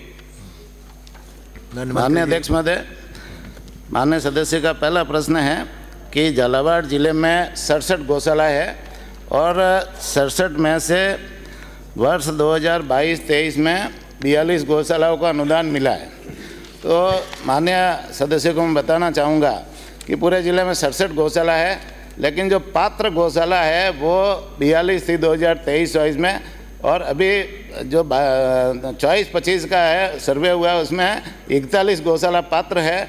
बाकी पात्र नहीं है। गौशाला की पात्रता के लिए एक गौशाला में 100 गाय होना अनिवार्य होता है और दूसरी जो गौशाला है जो अपात्र है उसमें 100 गाय नहीं है, इसलिए वो उस अनुदान की श्रेणी में नहीं आता है। दूसरा माननीय सदस्य का प्रश्न है कि झालावाड़ जिले में जो पंचायत समिति स्तरीय नंदीशाला खुली उसमें अभी 299 बाकी है। माननीय सदस्य को बताना चाहूँगा कि वर्ष 2021-22 में 15 पंचायत समिति पे नंदीशालाएँ खुली जिसमें 9.81 करोड़ की राशि जारी हुई। 2022-23 में 10 नंदी पंचायत समितियों पे नंदीशाला खुली जिसमें 6.32 करोड़ की राशि जारी हुई। 23-24 में 35 नंदीशाला खुली जिसमें 22.4 करोड़ की राशि जारी हुई और 2024-25 में 35 नंदीशालाएँ खुली और उसमें 21 करोड़ की राशि जारी हुई। जो पंचायत समितियाँ में बाकी है उनकी भी है ना, वहाँ पे नंदीशाला खोलने के लिए जो हमारी जो राजस्थान सरकार की जो योजना है, 4 तरह की योजना है। एक योजना है जिला स्तर पर नंदीशाला खोलने की, दूसरी योजना है पंचायत समिति स्तर पर खोलने की, तीसरी योजना हर पंचायत स्तर पर नंदीशाला गौशाला खोलने की, और चौथी योजना है हर पंचायत समिति, चौथी योजना है गौशाला विकास योजना। तो ये चारों योजना है। मैं माननीय सभी सदस्यों से भी निवेदन करना चाहूँगा, आग्रह करना चाहूँगा कि इन योजनाओं की आप जानकारी लें। मैं आपको सबको प्रपत्र भी भेज दूंगा, और इन योजनाओं की जानकारी लेकर के अपने अपने क्षेत्र में ये गौशाला ज़्यादा से ज़्यादा खुलाए, जिससे गौ माता की सेवा के लिए हम लोग सब समर्पित लोग हैं, उनका लाभ जनता को मिल सके। यह मैं निवेदन करना चाहूँगा। माननीय अध्यक्ष महोदय, हो गया, 2 प्रश्न हो गए। श्री जबर सिंह, प्रश्न संख्या 106। माननीय अध्यक्ष महोदय, जवाब मेरे पास आ गया है। मेरा मंत्री महोदय से मैं ये जानना चाहूँगा कि इस तरह के जो प्लांट हैं वो गुजरात, हरियाणा, पंजाब, महाराष्ट्र में बंद हो चुके हैं, और ये प्लांट नहीं है अध्यक्ष महोदय, जहरीली फैक्ट्री है, वहाँ मौत की फैक्ट्री है। मैं माननीय मंत्री जी से जानना चाहूँगा, एक उच्च कमेटी की जांच करा करके, पिछली सरकार ने भी जांच कराई थी लेकिन वो पूरी हो नहीं पाई थी, उच्च कमेटी से जाँच करा करके आप इसको बंद कराने का प्रयास। प्रश्न क्या है आपका? माननीय अध्यक्ष महोदय, बोले। आसीन से आने वाले माननीय सदस्य ने अपने क्षेत्र में प्रदूषण को लेकर के जो बात रखी है, उसको लेकर के मैं इस सदन के अंदर 3 सदस्यीय जांच समिति बनाने की घोषणा करता हूं, जिसमें मुख्य पर्यावरण अभियंता, अतिरिक्त जिला कलेक्टर और क्षेत्रीय अधिकारी पॉल्यूशन बोर्ड का किसी अन्य क्षेत्र का, वो 3 सदस्यीय कमेटी जांच करेगी और 1 माह के अंदर रिपोर्ट देगी, और रिपोर्ट आने के बाद विभाग कार्रवाई करेगा। और कोई प्रश्न है? माननीय सदस्य कोई पूछना है? अगला प्रश्न भी पूछा नहीं, चलो अब समय हो गया, फिर भी आप प्रश्न संख्या बोल लो। हो गया। अरे नाम तो बोल दो। प्रश्नकाल समाप्त। ब्राजे शोकाभिव्यक्ति। माननीय सदस्यगण, शोकाभिव्यक्ति के इस अवसर पर गत दिनों दिवंगत हुई पूर्व राज्य मंत्री श्रीमती कमला भील एवं इस विधानसभा के पूर्व सदस्य श्री गंगाजल मील के निधन पर संवेदना व्यक्त करते हुए यह शोक प्रस्ताव प्रस्तुत करता हूं। पूर्व राज्य मंत्री श्रीमती कमला भील का जन्म 7 जनवरी 1946 को डूंगरपुर जिले के सागवाड़ा में हुआ। आपने एमए व एलएलबी की उपाधियां तथा श्रम विधि में डिप्लोमा प्राप्त किया। श्रीमती कमला भील 7वीं, 8वीं एवं 9वीं राजस्थान विधानसभा में सागवाड़ा विधानसभा क्षेत्र से विधायक निर्वाचित हुई। आप 7वीं विधानसभा में कांग्रेस आई तथा 8वीं और 9वीं विधानसभा में इंडियन नेशनल कांग्रेस की विधायक रहीं। विधानसभा के कार्यकाल के दौरान आप अधीनस्थ विधान संबंधी समिति, अनुसूचित जनजाति कल्याण समिति, सरकारी आश्वासनों संबंधी समिति तथा जन लेखा समिति की सदस्य रहीं। आप जुलाई 1981 से मार्च 1985 तक राज्य सरकार में विभिन्न विभागों की उपमंत्री रहीं। श्रीमती कमला भील जनवरी 1988 से दिसंबर 1999 तक सामाजिक न्याय एवं अधिकारिता विभाग, परिवार कल्याण विभाग, मत्स्य पालन विभाग, वन विभाग तथा सार्वजनिक निर्माण विभाग की राज्य मंत्री भी रहीं। राज्य सेवा के कैरियर प्रारंभ करने वाली श्रीमती कमला भील राजस्थान समान पारिश्रमिक सलाहकार समिति, राजस्थान श्रम सलाहकार समिति, सदस्य राज्य अल्प बचत परामर्शदाता मंडल तथा उदयपुर विश्वविद्यालय सिंडिकेट की सदस्य भी रहीं। आप राजस्थान लोक सेवा आयोग की सदस्य भी रहीं। आदिवासियों के उत्थान के लिए प्रयत्नशील रहीं श्रीमती कमला भील ने महिलाओं एवं बालकों के कल्याण के कार्यक्रमों में सक्रिय भूमिका निभाई।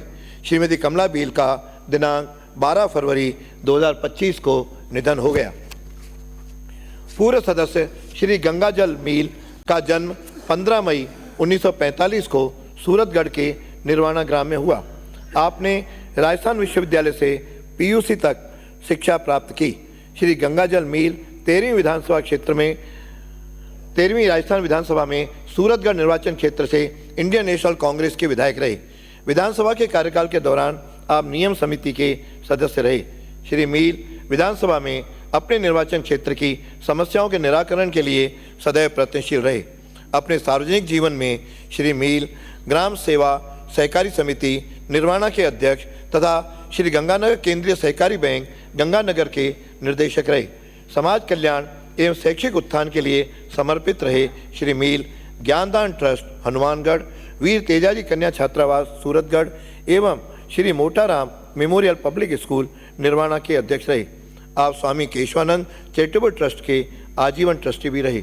इंडियन नेशनल कांग्रेस से संबंध रहे श्री मील ने पार्टी के विभिन्न पदों पर कार्य किया। खेलों में रुचि रखने वाले श्री मील राष्ट्रीय महिला फुटबॉल संघ के उपाध्यक्ष एवं संरक्षक रहे। आप राजस्थानी भाषा मान्यता संघर्ष समिति के संरक्षक भी रहे। श्री गंगाजल मील का दिनांक 17 फरवरी 2025 को निधन हो गया।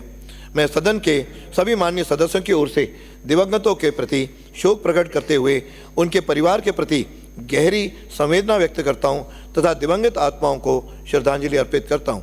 मैं ईश्वर से प्रार्थना करता हूं कि दिवंगत आत्माओं को शांति प्रदान करे तथा उनके शोक संतप्त परिजनों को उनके बिछो सहन करने की शक्ति दे। माननीय सदस्यगण, कृपया 2 मिनट मौन खड़े रहकर दिवंगत आत्मा की शांति के लिए प्रार्थना करें।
ओम शांति। विराजिए। स्थगन प्रस्ताव पर व्यवस्था। मुझे माननीय सदस्यों को सूचित करना है कि निम्नांकित स्थगन प्रस्ताव की सूचना प्राप्त हुई है। श्री चंद्रभान सिंह चौहान सदस्य की ओर से चित्तौड़गढ़ जिले के ग्रामीण क्षेत्र में नवनियुक्त नर्सिंग कर्मियों की प्रतिनियुक्ति से आम जन को हो रही परेशानी से उत्पन्न स्थिति के संबंध में श्री डूंगर राम गेदर सदस्य की ओर से श्री गंगानगर, हनुमानगढ़, बीकानेर, जैसलमेर आदि जिलों में सिंचाई हेतु पानी नहीं मिलने से उत्पन्न स्थिति के संबंध में श्री गणेश गोगरा सदस्य की ओर से विधानसभा क्षेत्र डूंगरपुर की ग्राम पंचायत बिलड़ी एवं ग्राम पंचायत पालवाड़ा में आदिवासियों की भूमि के अधिग्रहण से उत्पन्न स्थिति के संबंध में श्री नरेंद्र बुडानिया सदस्य की ओर से विधानसभा क्षेत्र तारानगर में सिंचाई हेतु पर्याप्त पानी उपलब्ध न होने से उत्पन्न स्थिति के संबंध में श्री रविंद्र सिंह भाटी सदस्य की ओर से विधानसभा क्षेत्र शिव के गिराब में मूलभूत सुविधाओं के अभाव में उत्पन्न स्थिति के संबंध में श्री पूसाराम गोदारा सदस्य की ओर से विधानसभा क्षेत्र रतनगढ़ की आदर्श पीएससी राजल देसर में चिकित्सकों के रिक्त पदों में उत्पन्न स्थिति के संबंध में उपरोक्त प्रस्ताव भी ऐसे नहीं है कि सदन की पूर्व निर्धारित कार्रवाई को रोककर इन पर विचार किया जाए, अतः इन पर अनुमति देने में असमर्थ हूं। श्री अमित चाचाण सदस्य की ओर से विधानसभा क्षेत्र नोहर में किसानों को सिंचाई हेतु पानी नहीं मिलने से उत्पन्न स्थिति के संबंध में श्रीमती सुशीला रामेश्वर डूडी एवं श्री टीकाराम जूली सदस्य की ओर से विधानसभा क्षेत्र नोखा के राजकीय प्राथमिक विद्यालय देवानड़ा केडी में वाटर टैंक की पट्टियां टूटने से उत्पन्न हुई 3 बालिकाओं की मौत से उत्पन्न होने की स्थिति के संबंध में श्री थावरचंद सदस्य की ओर से विधानसभा क्षेत्र धरियावाद में कृषि उपज मंडी के अभाव से उत्पन्न स्थिति के संबंध में उपरोक्त प्रस्ताव भी ऐसे नहीं है कि सदन की पूर्व निर्धारित कार्रवाई को रोककर इन पर विचार किया जाए, अतः अनुमति देने में असमर्थ हूँ। फिर भी माननीय सदस्य श्री अमित चाचा, श्रीमती सुशीला रामेश्वर डूडी, श्री टीकाराम जूली तथा श्री थावरचंद को उनके प्रस्ताव के विषय वस्तु पर 2-2 मिनट बोलने की अनुमति होगी। प्रक्रिया के नियम 295 के अंतर्गत प्राप्त सूचनाएं।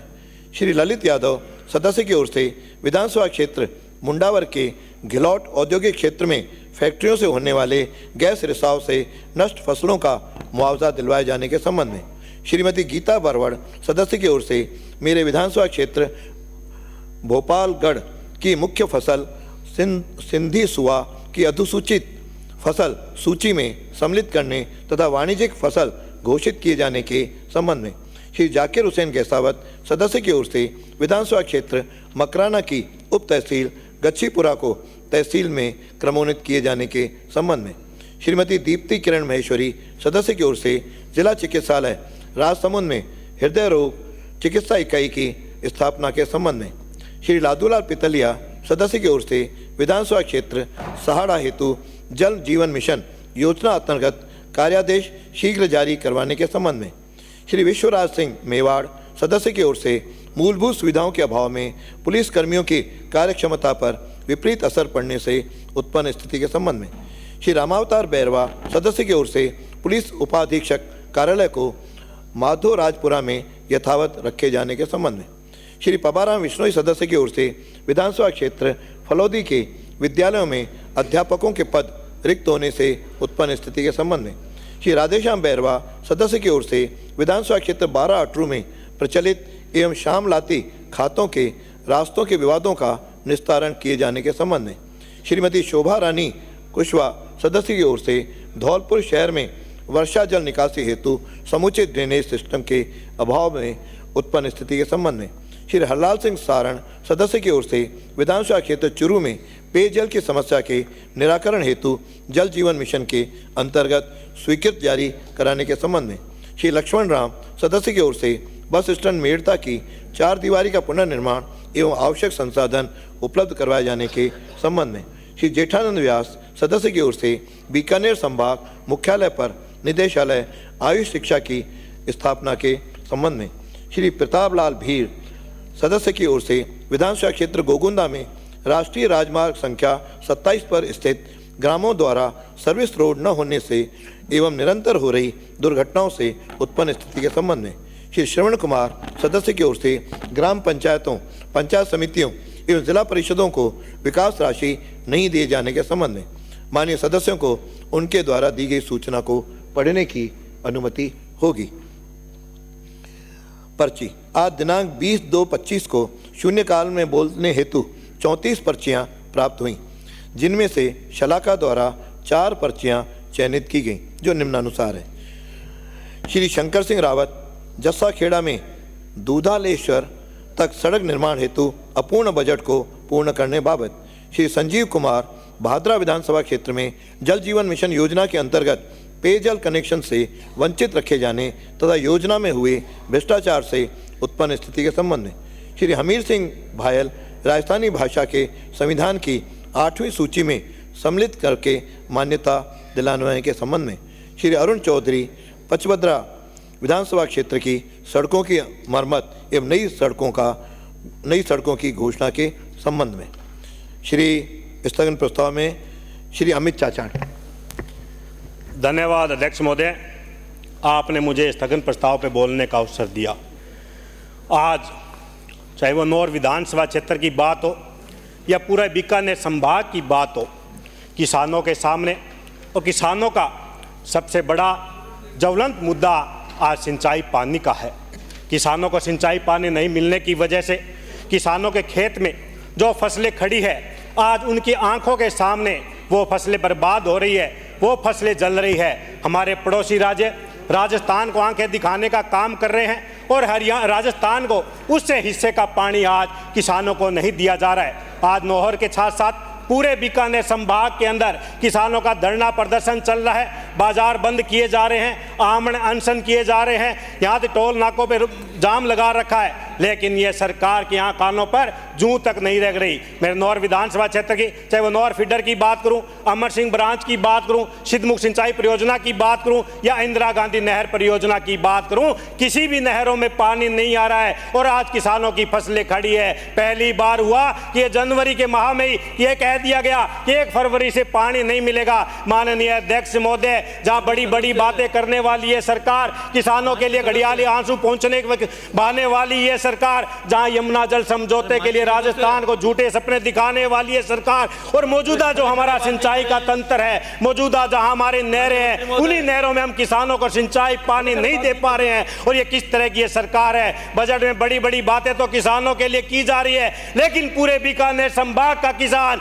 आज आंदोलन के लिए मजबूर है। मैं उनको कहना चाहता हूं, 2005 में भी इस तरह का आंदोलन हुआ था। रावड़ा गढ़साना को याद कीजिए, आपने किसानों को पानी देने की बजाय उन पे गोलियां चलाने का काम किया था।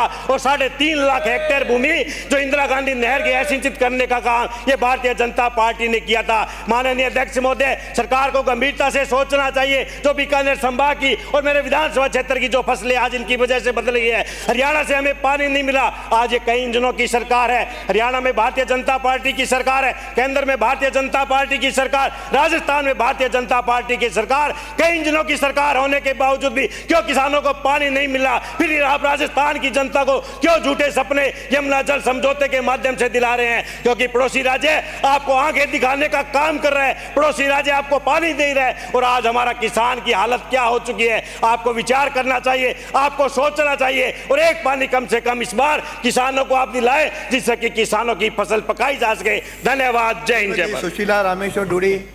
पक्का पटा रखा है हमारे तो कब्जे में नहीं है।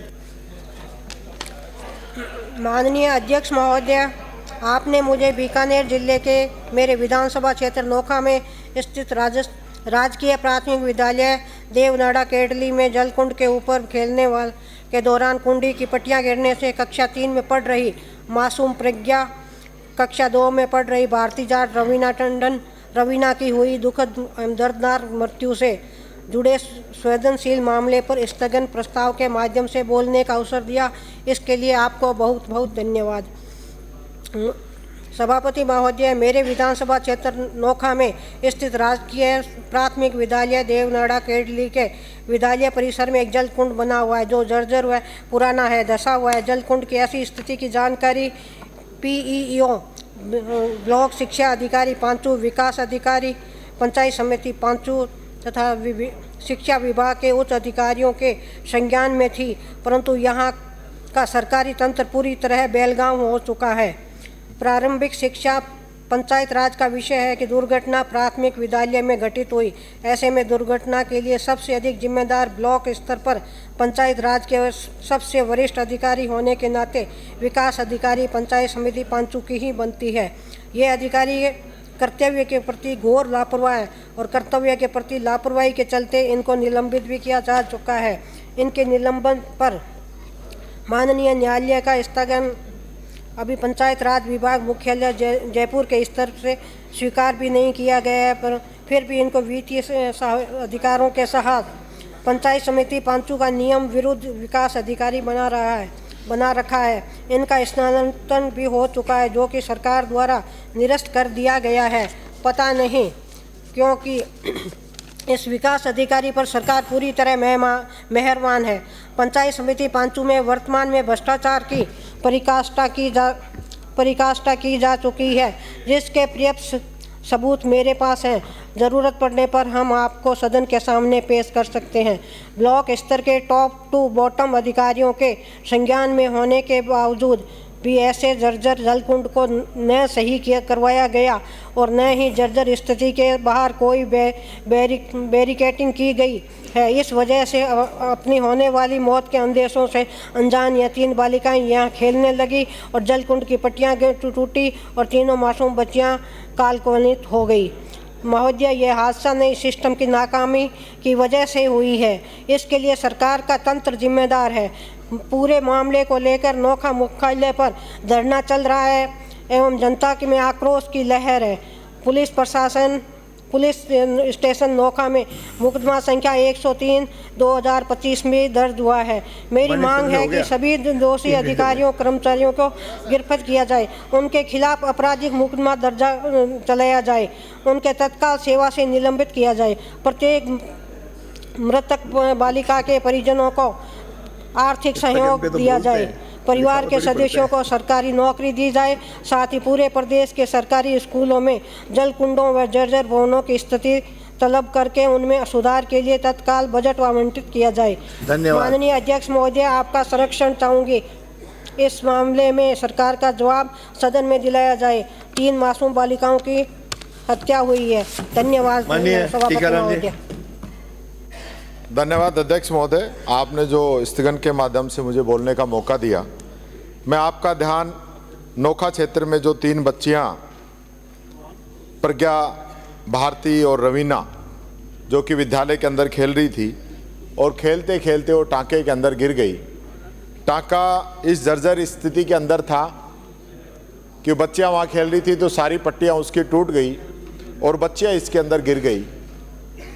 ये एक लचर सिस्टम और सिस्टम की लापरवाही से इस 3 मासूम बच्चों की जान ले ली। अध्यक्ष महोदय, एक तरफ महिलाओं और बच्चियों की सुरक्षा की बड़ी बड़ी बात करने वाली सरकार और दूसरी तरफ जब विद्यालय की तरफ से ये संज्ञान में ला दिया गया था उच्च अधिकारियों को, चाहे वो पीओ हो, चाहे बीओ हो, डीओ हो, विकास अधिकारी हो, सभी के संज्ञान में ये बात ला दी गई थी कि यहाँ पे टाका जो है ये जर्जर अवस्था में है और कभी भी यहाँ कोई बड़ी दुर्घटना घट सकती है। और माननीय अध्यक्ष महोदय, जिसका अंदेशा था वही हुआ। दुर्घटना घटी, 3 बच्चियों की जान चली गई। परसों से, मंगलवार से बच्चियों के अभिभावक ही नहीं, पूरे इलाके के लोग धरने के ऊपर बैठे हैं। लेकिन ये सरकार जो सिर्फ भाषण देने में पीछे नहीं रहती, आज इन बच्चियों के लिए कोई जवाबदेही तय करने से बच रही है। क्या उन परिवार को आपने मुआवजे की व्यवस्था की? क्या आप जो दोषी लोग उन पर कार्रवाई करने की आपने बात की? क्या उस परिवार को नौकरी देने की आपने बात की? कोई बात आप करना नहीं चाहते। 3 दिन से बच्चियों की डेड बॉडी वहां पे रखी हुई। अध्यक्ष महोदय, आपका संज्ञान चाहिए। इस सरकार को आदेशित करे कि इस पर जवाब दे सरकार की तरफ से और उस परिवार को नौकरी दे, मुआवजा दे और दोषी जो अधिकारी है उसके खिलाफ कार्रवाई करे। और आज ये तय करें, सरकार ये जवाब इस सदन के अंदर दे कि भविष्य में इस प्रकार की घटनाओं पे हम रोक लगाने के काम करेंगे। यह आश्वासन आपसे चाहते हैं अध्यक्ष महोदय। धन्यवाद। श्री थावरचंद। धन्यवाद अध्यक्ष महोदय। चीर के जमीन को उम्मीद के बीज बोते हैं। हम किसान के बेटे हैं, चैन से नहीं सोते हैं। मेरे नज़दीक में जाखम का बांध बना हुआ है जिससे पूरे दरियावत को पानी मिलता है और पूरे उदयपुर संभाग के अंदर रबी और खरीफ की फसलें बेहतर होती हैं। और हर बार माननीय अध्यक्ष महोदय 1998 के अंदर इस क्षेत्र में किसानों की खुशी हुई, कृषि मंडी की घोषणा हुई थी। 1998 के बाद में 2001 के अंदर कृषि मंडी के नाम पर 35 बीघा जमीन अलॉट हुई थी और उसके बाद में 2001 से कई सरकारें आई गई, लेकिन वो मामला कोर्ट में चला गया था। हम आज पिछले साल भी और कई सरकार, कई जनप्रतिनिधि ज्ञापन के माध्यम से, धरने के माध्यम से और किसानों ने हमेशा आक्रोश जताया। सरकार को ये बात भी बताई गई, लेकिन इस कृषि मंडी के लिए आज भी कोई फैसला नहीं हुआ। हमने पूर्व में भी मांग की थी कि उक्त कृषि मंडी दरियावत के खाते में दर्ज भूमि पर पूर्व की सरकार की ओर से न्यायालय जोधपुर में पैरवी में शिथिलता रखी है। सरकार की ओर से कानूनी विशेषज्ञ की टीम एक अधिवक्ता लगाए जिससे इस कृषि मंडी के लिए पैरवी हो सके और तमाम किसानों को फायदा हो सके। बाकी ये किसान जो आज जो फुटकर व्यापारी हैं उनके द्वारा लूटे जा रहे हैं, इनको जो मेहनत करके पूरे देश का पेट भरने वाला किसान है, मजबूरी में है, अपनी मेहनत के पसीने की कमाई को कोई और खाया जा रहा है। मैं उम्मीद करता हूं कि यह सरकार इस पर पैरवी करेगी और एक अधिवक्ताओं की टीम लगाकर इस कृषि मंडी के मामले को सुलझाएगी। आने वाले समय में किसानों को फायदा होगा। धन्यवाद अध्यक्ष महोदय। 295 श्री ललित यादव। श्री ललित यादव। श्रीमती गीता बरवड़। माननीय सभापति महोदय, राजस्थान विधानसभा के बजट सत्र में मेरे विधानसभा क्षेत्र भोपालगढ़ के भोपालगढ़ तहसील के ग्राम पंचायत बासनी, हरि सिंह, सुवाणा, कुकंडा, गसिंगपुरा सहित 16 गांवों में सदियों से सिंधी सुआ की खेती रबी फसल के रूप में की जाती है। ये फसल वर्तमान में हजारों हेक्टेयर में उगाई जाती है। इसका उपयोग दवाइयों के निर्माण में होता है तथा मेड़ता मंडी में इसका बड़े पैमाने से व्यापार भी होता है। अध्यक्ष महोदय, समस्या यह है कि राज्य केंद्र सरकार की अधिसूची फसल सूची में शामिल न होने के कारण किसानों को फसल बीमा, आपदा राहत, कृषि ऋण, किसान क्रेडिट कार्ड और सरकारी योजनाओं का लाभ नहीं मिल पा रहा है। कृषि विभाग द्वारा इस फसल के लिए कोई तकनीकी या वित्तीय सहायता प्रदान नहीं की जाती है। सभापति महोदय, इस सदन के माध्यम से मेरी मांग है कि सिंधी सुआ राजस्थान सरकार की अधिसूची फसलों की सूची में शामिल की जाए। इसे वाणिज्यिक फसल का दर्जा देते हुए किसानों को बीमा, ऋण, आपदा प्रबंधन योजनाओं से जोड़ा जाए। कृषि विपणन विभाग को निर्देश दिए जाए कि वह इस फसल के मूल्य वर्धन और बाजार व्यवस्था हेतु नीतिगत कदम उठाए। माननीय सभापति महोदय से ये फसल स्थानीय किसानों की आजीविका और क्षेत्र की अर्थव्यवस्था का महत्वपूर्ण आधार है। अतः मैं सदन से अनुरोध करती हूं कि सरकार इस मुद्दे पर तत्काल कार्रवाई करते हुए सिंधी सुआ को अधिसूचित एवं वाणिज्यिक फसल घोषित कराने की कृपा करवाएं। धन्यवाद। श्री जाकिर हुसैन। माननीय अध्यक्ष महोदय, आपने मुझे 295 में बोलने का मौका दिया। मैं बहुत बहुत दिल से धन्यवाद देना चाहता हूं। महोदय, उपरोक्त विषय में इस सदन में माध्यम से सरकार से निवेदन करना चाहूँगा कि विधानसभा क्षेत्र मकड़ा की उप तहसील कार्यालय कच्चीपुरा का है। उक्त विधानसभा का क्षेत्र काफ़ी बड़ा है, जिसकी आबादी लगभग 7 लाख से ज़्यादा है तथा गच्चीपुरा से मकड़ा तहसील की दूरी करीबन 50 किलोमीटर है। भौगोलिक क्षेत्र पर भी काफ़ी बड़ा है और लंबा है। उल्लेखनीय है कि ये आमजन को राजस्व, कृषि, पानी, बिजली, सड़क, शिक्षा आदि कार्यालय के लिए मकड़ा आना जाना पड़ता है, जिसके लिए आमजन को भारी परेशानियों का सामना करना पड़ता है तथा समय व आर्थिक नुकसान भी उठाना पड़ता है। प्रशासनिक कार्यों का केंद्रीकरण करने हेतु गच्चीपुरा को उप तहसील से तहसील कार्यालय में कन्वर्जित करना जनहित में अति आवश्यक है। उल्लेखनीय यह है कि अभी नवीन परिसीमन का कार्य सरकार द्वारा संचालित किया जा रहा है। मकड़ा में अभी 39 ग्राम पंचायतें हैं, जो अभी के मापदंड के हिसाब से करीब 55-60 ग्राम पंचायतें बनने की संभावना है, जिसको देखते हुए गच्चीपुरा उप तहसील को तहसील कन्वर्जित करवाने की कृपा करें। उक्त उप तहसील विगत 12-13 वर्षों से संचालित है। धन्यवाद। धन्यवाद। श्री दीप्ति किरण महेश्वरी। राजस्थान विधानसभा की प्रक्रिया एवं संचालन नियमों का नियम 295 में आपने मुझे बोलने का अवसर प्रदान किया, उसके लिए धन्यवाद। महोदय, राजसमंद जिला चिकित्सालय में हृदय रोग चिकित्सा इकाई की आवश्यकता है। मैं एक महत्वपूर्ण विषय पर राज्य सरकार का ध्यान आकर्षित करना चाहती हूँ।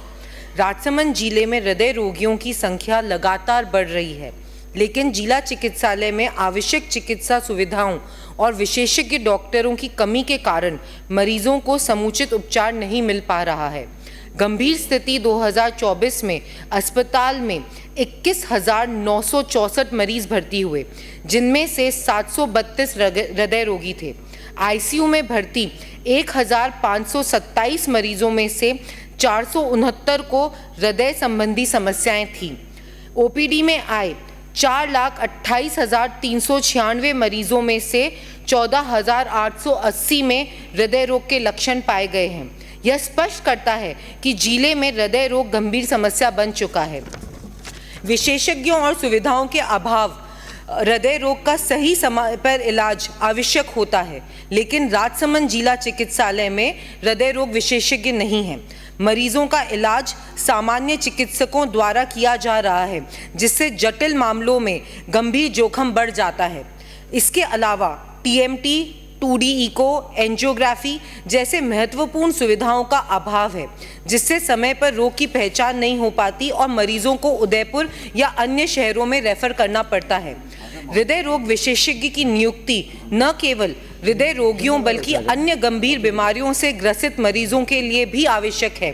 गर्भवती महिलाओं और जटिल सर्जरी वाले मरीजों को भी इसकी जरूरत होती है। अतः मैं सरकार से आग्रह करती हूं कि राजसमंद जिला चिकित्सालय में हृदय रोग चिकित्सा इकाई की स्थापना की जाए एवं विशेषज्ञ डॉक्टर नियुक्त किए जाएं, जिससे मरीजों को अपने जिले में ही समुचित और समय पर उपचार मिल सके। धन्यवाद। श्री लादूलाल पितलिया, श्री लादूलाल पितलिया, श्री विश्वराज सिंह मेवाड़। माननीय अध्यक्ष, आपने नियम 295 के तहत सदन में मेरी बात रखने की अनुमति दी, जिसके लिए आपको धन्यवाद। विषय है ज़रूरी सुविधाएं के अभाव से राजस्थान पुलिस की सक्षमता पे बुरा असर। पुलिस के कर्तव्य निभाने में अनदेखी एवं भ्रष्टाचार के आरोप कई बार लगे हैं।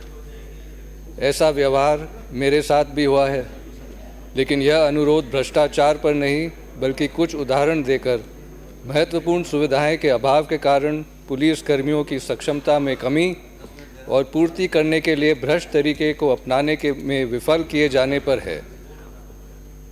साइबर अपराध तेज़ी से बढ़ रहे हैं। एआई आने से ऐसे अपराध और भी बढ़ेंगे। अनिवार्य है कि तकनीकी योग्यता वालों को पुलिस में भर्ती कराया जाए और इन्हें तकनीकी सुविधाएं भी मिलें। आज आपराधिक कानून लागू होने से संपूर्ण अनुसंधान ऑनलाइन है, मगर अधिकारियों को अनुसंधान में काम आने वाले इलेक्ट्रॉनिक उपकरण की सुविधा पूर्ण रूप से उपलब्ध नहीं। कई बार तो स्टेशनरी भी उपलब्ध नहीं होती है। पुलिस सिपाहियों को 150 रुपये साइकिल भत्ता मिलता है, जो आज के समय अप्रासंगिक है। फील्ड पोस्टिंग का भत्ता है, पर यह भी अप्रासंगिक है। सालों से कांस्टेबल का ग्रेड पे 2400 रुपये ही है और सिपाही से निरीक्षक का मैस भत्ता केवल 2400 रुपये प्रति माह। 24 घंटे ड्यूटी की पाबंदी होने और कम अवकाश के कारण पुलिस कर्मियों को क्वार्टर की ज़रूरत है, परंतु ज़िला मुख्यालय में इनकी कमी और थाना स्थान पर तो वे ना बराबर हैं। एक तरफ घर से आने जाने के लिए नई वाहन या वाहन भत्ता और दूसरी तरफ ड्यूटी के स्थान पर क्वार्टर नहीं। ऐसी स्थिति में पुलिस परिवार के प्रति अपनी जिम्मेदारी कैसे निभाए? पुलिस प्रक्रिया में संतुलन और आधुनिकीकरण की ज़रूरत सामने है। धन्यवाद। धन्यवाद। श्री रामावतार बैरवा, श्री रामावतार बैरवा बोलिए। माननीय अध्यक्ष महोदय, सर्वप्रथम मैं आपको धन्यवाद देना चाहूँगा कि आपने मुझे नियम 295 के तहत सदन में बोलने का अवसर प्रदान किया। महोदय, मेरे विधानसभा क्षेत्र चाकसू के माधोराजपुरा में पुलिस उपाधीक्षक कार्यालय पिछले 18 माह से संचालित था, जिसे राज्य के आदेशों के द्वारा माधोराजपुरा से हटाकर फागी कर दिया गया है, जिसके कारण स्थानीय निवासियों में आक्रोश व्याप्त है। उप अधीक्षक कार्यालय माधोराजपुरा के अधीन मेरे विधानसभा क्षेत्र के 3 पुलिस थाने आते हैं, जिनमें माधोराजपुरा, रेनवाल व सेज का काफ़ी बड़ा हिस्सा शामिल है। एवं विधानसभा क्षेत्र दूदू का मात्र 1 थाना फागी आता है। ऐसे में 3 पुलिस थानों के कार्यों का माधोराजपुरा से दूर फागी में होने पर पुलिस सेवाओं के लिए लोगों को असुविधा का सामना करना पड़ेगा। मेरे विधानसभा का उक्त क्षेत्र काफ़ी संवेदनशील इलाका है, जिसके कारण पुलिस थानों पर नियंत्रण के लिए पुलिस उप अधीक्षक कार्यालय का माधोराजपुरा में स्थापित होना नितांत आवश्यक है। अतः श्रीमान जी से अनुरोध है कि क्षेत्र में शांति व्यवस्था एवं लोगों को पुलिस सेवाओं में सुचारू रूप से देने के लिए उक्त राज्य के आदेशों को निरस्त फरमाने एवं पुलिस उप अधीक्षक कार्यालय माधोराजपुरा जयपुर ग्रामीण को यथावत माधोराजपुरा में ही रखा जाए। इस बाबत आदेश जारी करवाकर आमजन एवं मुझे अनुग्रहित करे। बहुत बहुत धन्यवाद।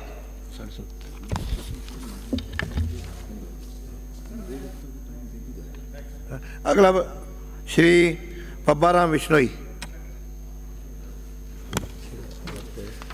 धन्यवाद। माननीय अध्यक्ष महोदय, आपने मुझे राजस्थान विधानसभा के प्रक्रिया एवं कार्य संचालन संबंधी नियम 295 के तहत विशेष उल्लेख के तहत अवसर प्रदान किया।